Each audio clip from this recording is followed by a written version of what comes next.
Reinier de Ridder vs Fluffy Hernandez. Both fighters are known for their ground game. Hernandez is a dangerous offensive grappler with incredible cardio. He wears opponents down and finishes fights with submission or ground and pound in the later rounds. Despite his energy-draining style, he looks the same in round 5 as he does in round 1. But even after that impressive win over Roman Dolidze, Fluffy still has major holes in his game. He's improving, but he gives up positions on the mat way too easily against Khamzat that could end the same way it did for Dricus. On the feet, Hernandez is pretty average, and it's not like Chimaev is behind in that department either. In the Duplessis fight, Khamzat didn't chase the submission.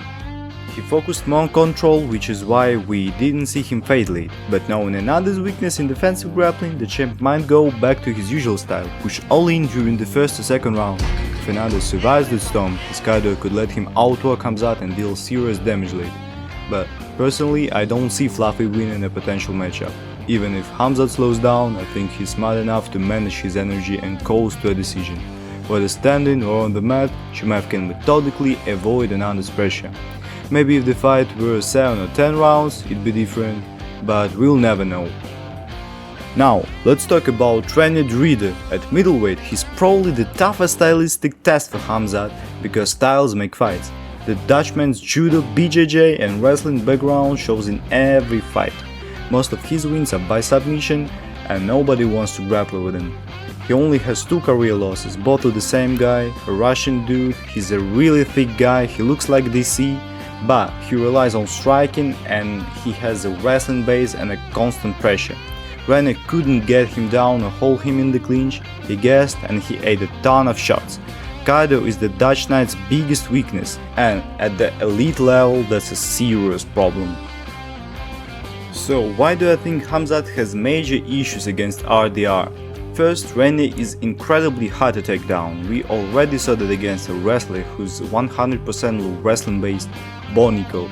Nico couldn't do anything in that fight.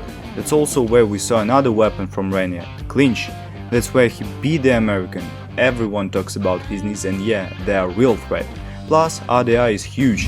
In one championship he was a champ at light heavyweight. At 185 he's a massive middleweight. Because of that size and his reach, Khamzat won't be able to just outstrike him, even though Reinier boxing is awkward and sloppy. They'll end up in the clinch often, where the challenger has the edge. The hardest fights Khamzat ever had were against elite grapplers, Burns and Usman. Against Reinier it won't be a 10-8 round type of fight like with Usman. In the end, it comes down to cardio and game plan. Both guys are improving in that department, but it's still the biggest unknown in this potential matchup. For me, it's 50-50, whoever fades first loses. What do you think? Are there any other dangerous contenders at middleweight? Or do you think Khamzat just runs through RDR? Drop your thoughts in the comments and stay tuned.